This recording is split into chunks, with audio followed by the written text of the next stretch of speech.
Their father's organs were stolen in China. The Putin hot mic opens fresh wounds. Grief and shock hit 19-year-old Han Yu at once as she walked into a room filled with police. Center in the throngs lay the lifeless body of her father, who had been in perfect health 2 months before the Chinese authorities threw him into jail. Even with makeup, traces of suffering were evident. There was tissue missing from under his left eye and bruises around his chin. Black stitches led downward from his throat. The police yelled and pushed Han out when the teen tried to unbutton her father's clothes and check how big the incision was. A few other relatives managed to lift his shirt up and saw that the cut went all the way to the abdomen. They pressed down on his stomach. There were no organs. It was all ice. What did they do with the organs? Fast forward 21 years, and the sense of horror recurred when she saw the hot mic moment of Chinese leader Xi Jinping musing with Russian President Vladimir Putin about continual, multiple transplants leading to longevity. Earlier, people rarely lived to 70, but these days at 70 you are still a child, she said through a translator in Russian at a massive military parade in Beijing commemorating World War II on September 3. Putin replied through his interpreter in Mandarin, "As biotechnology advances, human organs can be continuously transplanted, allowing us to become younger and younger, perhaps even achieve immortality. Predictions are that in this century, there's a chance of living to 150, she said just before the live stream audio faded. Years have passed since international investigators such as the China Tribunal found the Chinese regime to be engaging in a bloody trade known as forced organ harvesting, killing prisoners of conscience on demand for their organs. The targets in many cases are people like the Han family, practitioners of Falun Gong, also known as Falun Dafa, a spiritual discipline based on the principles of truthfulness, compassion, and tolerance.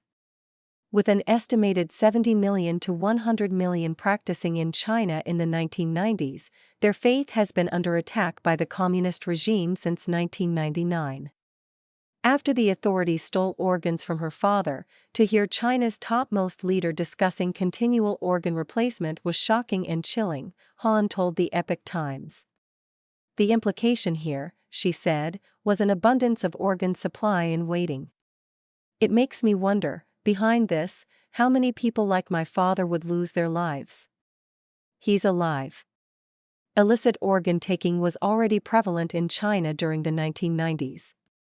With the approbation of Chinese authorities, doctors extracted executed prisoners' organs for surgery. But the industry expanded dramatically in the following decade, in concert with the launch of a nationwide persecution of Falun Gong.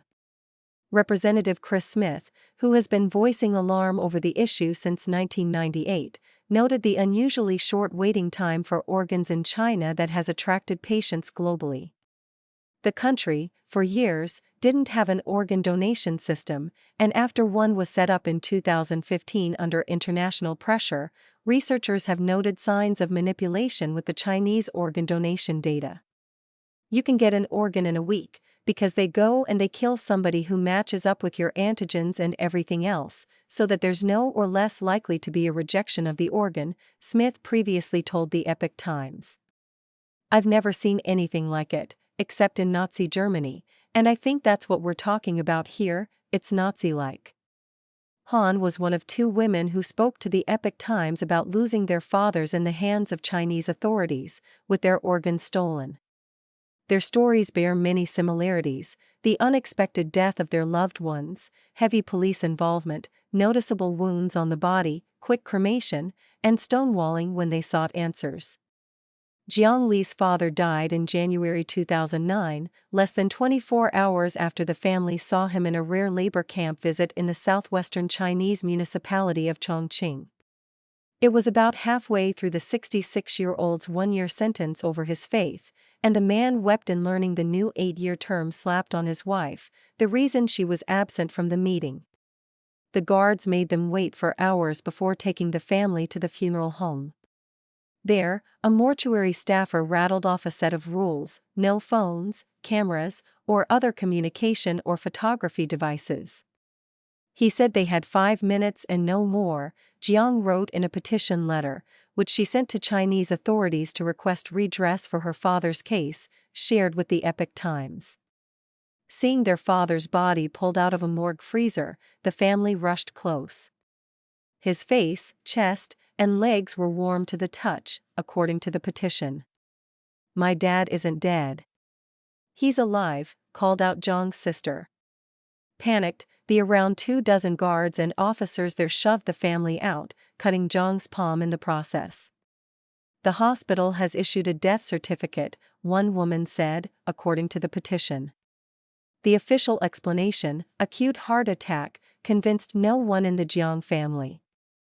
An autopsy, done without the family's consent, revealed 3 broken ribs that the officials claimed had resulted from resuscitation. One official with the Chongqing Procuratorate told them the father's organs were turned into medical specimens. "They took the organs. They can say whatever. How do we know what they did with them?" Jiang told the Epoch Times. "There are too many questions. At their mercy." Han's father died in 2004. For a long time, Han struggled to make sense of her father's death. She dreamed of him often and cried herself awake. The Epoch Times broke the news on forced organ harvesting in 2006 based on testimonies from several witnesses. One of them was a woman who worked in a northeastern Chinese hospital where she said her surgeon husband removed corneas from Falun Gong practitioners. Han knew nothing about it until the following year. She was surfing the internet, and a post describing forced organ harvesting popped up. Her whole body shook as she read. Thinking of her father and the incision on his body, tears began to flow, she recalled. She sobbed for hours that night until she passed out, she told the Epoch Times. There was little the families could do in China. Jiang spent 6 years seeking justice for her father. The only outcome was retaliation from the Chinese regime. Jiang lost her job. With the family firmly rejecting settlement offers, arrests, beatings, and constant police harassment followed as Jiang petitioned fruitlessly to the top leadership in Beijing. During a meeting with 2 lawyers, around 24 police came, pinning down the lawyers and handcuffing them to the police station, where the officers tortured and interrogated them. One lawyer came out with cuts on his wrists and blood in his eardrum, the result of repeated slapping. Another was locked in a metal cage, his hands fettered up high until they were swollen and numb, lawyers recounted to the Epoch Times. "It feels like we are at their mercy," Jiang said. "We can't control our own lives." A question for the world. The unguarded talks between Xi and Putin captured global attention and again catapulted the organ harvesting issue into the spotlight, apparently to the chagrin of the regime.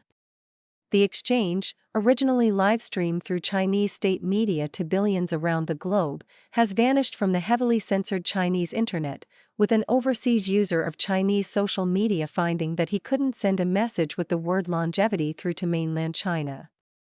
Through a lawyer, Chinese state broadcaster CCTV retracted Reuters' access to a clip highlighting the dialogue. It claims the wire agency had used it beyond the agreed-upon scope and resulted in a clear misrepresentation of facts. "The suppression of the scene speaks to fear," said Jiang. "What misrepresentation?" she said. "It's their own words.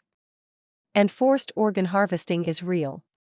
The conversation, and the international publicity it drove, seems surreal to the 2 daughters.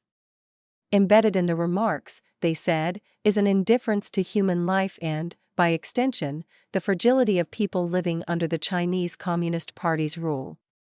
But the exposure gave Jiang hope of something else. "It feels providential," she said. For years, she has felt hopeless as one woman up against a political power. But perhaps this is a chance to get the world thinking about forced organ harvesting, she said. She said if kind-hearted people hear the news, maybe it's time to take a stand. Will they remain asleep, or will they come together to stop it?